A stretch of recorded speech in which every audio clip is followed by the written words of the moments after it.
شباب حزب الله بسوريا. قل لي مرتزقه، ما انت عم توجه لي البهوره. قل لي شباب حزب الله مرتزقه بسوريا. قل لي شباب حزب الله مرتزقه في سوريا. جاوب. خلي يخلص. تفضل.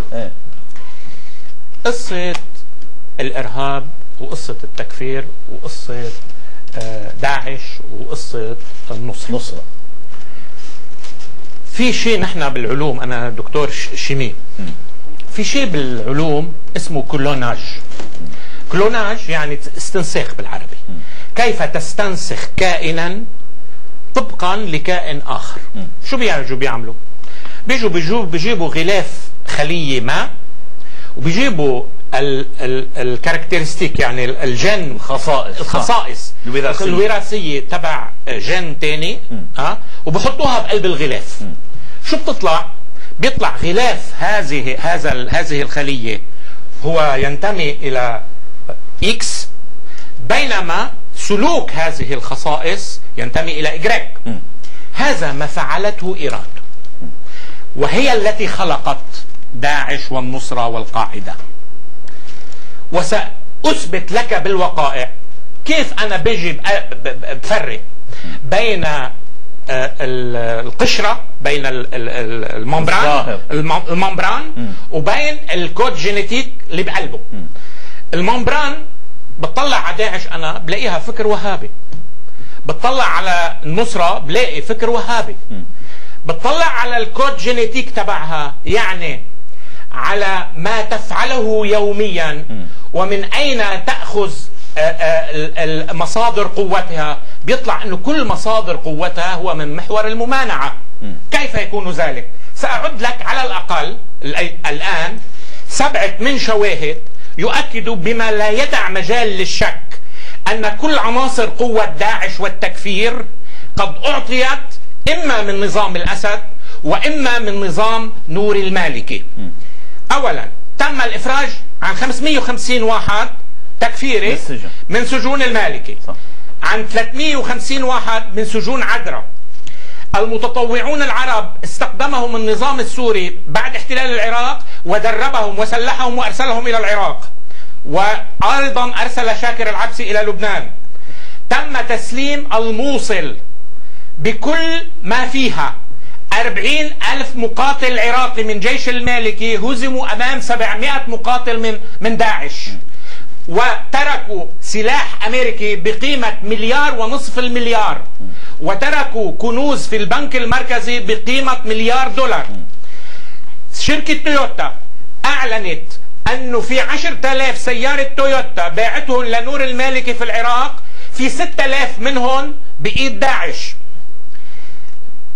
دير شبيغل وضعت خطيطة على ورق من وزارة الدفاع السورية كيف قام أحد البعثيين السابقين من جماعة صدام حسين بالاتفاق مع المخابرات السورية وعلى أوراق وزارة الدفاع السورية بإقامة شبكة من الروابط والمخابرات التي تشكل العصب التنظيمي لداعش وللنصرة. إذن مسألة أننا نقاطع إيران وسوريا تستدرج الغرب لكي تدعش السنة. في العراق في الأنبار جرى تدعيش السنة، جرى في العراق تم ربح علاوي ما قبلتش إيران وأمريكا، سقطته بالقوة رغم أنه معه الأكثرية. الحشد الشعبي الآن هل هو أقل شراسة وأقل وحشية من داعش؟ أبدا. الآن البداية لكن مظهران لجو هذا واحد يعني مين؟ هن لا في استراتيجية. في واحد إيراني بيشتغل سجاد عجمي مرتب، بيعرف يشتغل تكتيك، بيعرف يشتغل استراتيجية. طبعا هذا نظام شيطاني. بيقدر يعمل القطبة الدقيقة ورسمه ما بتعرف شو هي الرسمه الا بعد 6 سنين. هذا السجاد الايراني هيك بيعمل. شو عمل؟ قال يجب ان نجند الشيعة العرب الذين يدفعون اثمانا كما يدفع هؤلاء الشباب، نجند الشيعة معنا في مخططنا الامبراطوري وندعش السنة، نجعل السنة دواعش. لماذا؟ لكي يأتي الغرب فيكلفنا نحن إيران ونظام الأسد بمقاتلة الإرهاب. هل كان يحلم نور المالكي أو غير نور المالكي أو إيران أو الجنرال قاسم سليماني بأن تأتي أمريكا لكي تشرف على قاسم سليماني وهو يدخل إلى الأنبار ويدمر المدن السورية في الأنبار؟ إذن هذا الذي يدعي بأنه يحارب التكفيريين هو لا يحارب التكفيريين، هو كالإطفاء المهووس يصنع الحرائق لكي يكلفه الغرب بإطفائها. واضح. خليني بدي أقول 3 شغلات. الشغلة الأولى هعملهم برقيات. أول برقية، من أصل 4500 غارة روسية في 300 منهم على داعش، البقية هن على المعارضة اللي مش معترف فيها صديقي علي. النقطة الثانية، في سوريا الإسرائيلي والروسي ينسقان جوا، وحزب الله وإيران والروسي ينسقان برا. فما حدا يحكينا عن ممانعة أو مقاومة وقت اللي بيكون التنسيق مع الإسرائيلي، وما حدا يشبه هذا التنسيق مع الإسرائيلي بواحد جريح بالجولان. الإسرائيلي والروسي ينسقان جوا، وحزب الله وإيران والروسي ينسقان برا. فما حدا يحكينا عن ممانعة أو مقاومة وقت اللي بيكون التنسيق مع الإسرائيلي، وما حدا يشبه هذا التنسيق مع الإسرائيلي بواحد جريح بالجولان ضبوه ياخدوه على المستشفى.